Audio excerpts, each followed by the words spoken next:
يعني الدكتور علاء صادق وهو متابع جيد جدا للتحكيم على خلفية تحكيمية، لأنه في الأصل كان حكم كمان، رصد تعيينات لجنة الحكام فيما يخص تعمد اختيار محمد فاروق لمباريات الأهلي تحديدا.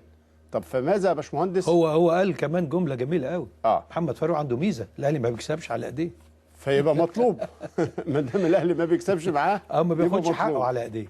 طيب والزمالك؟ نشوف رأي الدكتور علاء في نفس الحلقة مع كريم حسن شحاتة عن تعيينات لجنة الحكام، ورأي الدكتور علاء فيما يتم بشأن الزمالك المنافس المباشر للأهلي.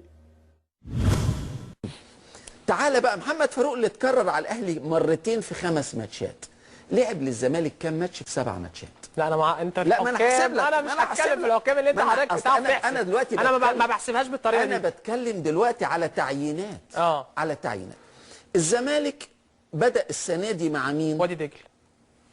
حمدي شعبان ده في الكاس. بتكلم السنه دي حمدي شعبان. تمام. وبعدين الجونه محمد عباس. وبعدين حرس الحدود محمود عاشور. وبعدين بدأ بالمحله الدوره. ايوه. وبعدين طلائع الجيش جهاد جريشه. ايوه. وبعدين امبارح مدحت عبد العزيز. 7 ماتشات ما تعادلوش حكم تاني. لا ومحمد فاروق فين؟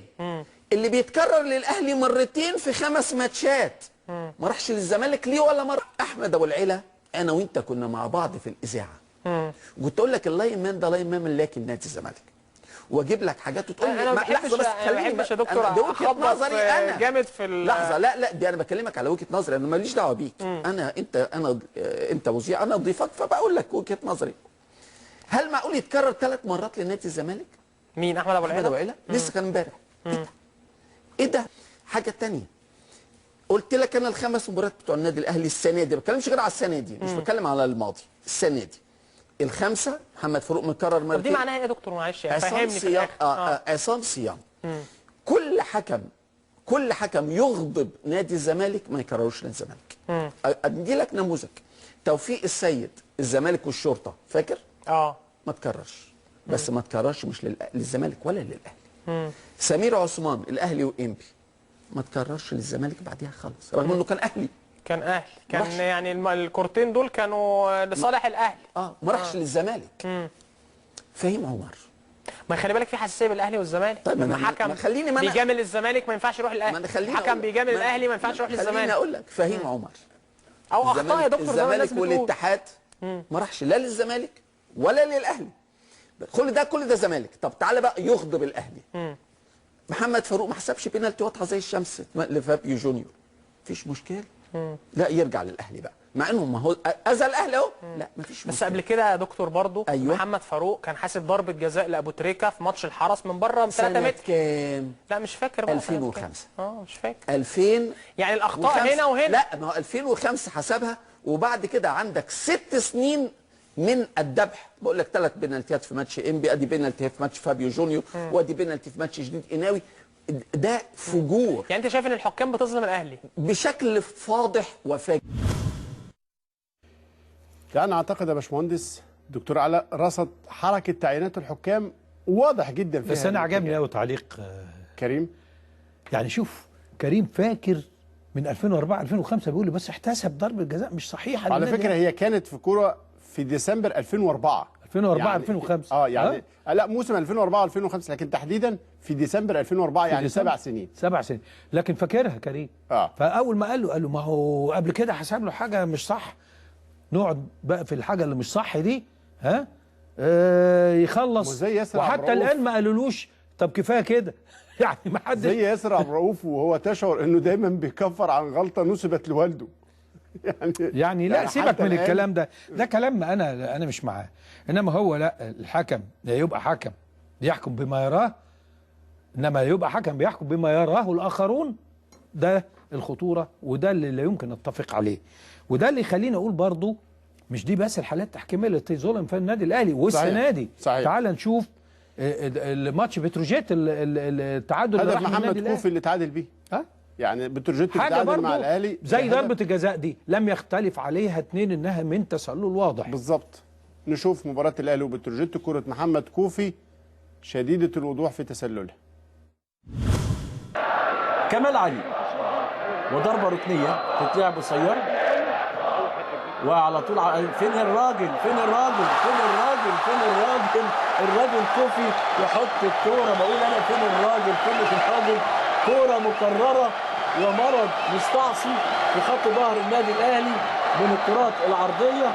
وزي ما حضراتكم شايفين كده في الدقيقه 32 من زمن الشوط الاول، ومن خطا متوارث بقى، هنقول متوارث ومتوارث في الكرات العرضيه، لا طلع اكرامي ولا طلع نجيب ولا طلع وائل جمعه ولا غطى سيد معوض. بص حضراتكم الكوره ماشيه الساعه، بصوا اهو تتلعب، بصوا بيقول لهم هرفع، بيقول لهم خلي بالكم هرفع، رفعت. بص الكوره ماشيه قد ايه، بص بيلعبوا على الاوفسايد.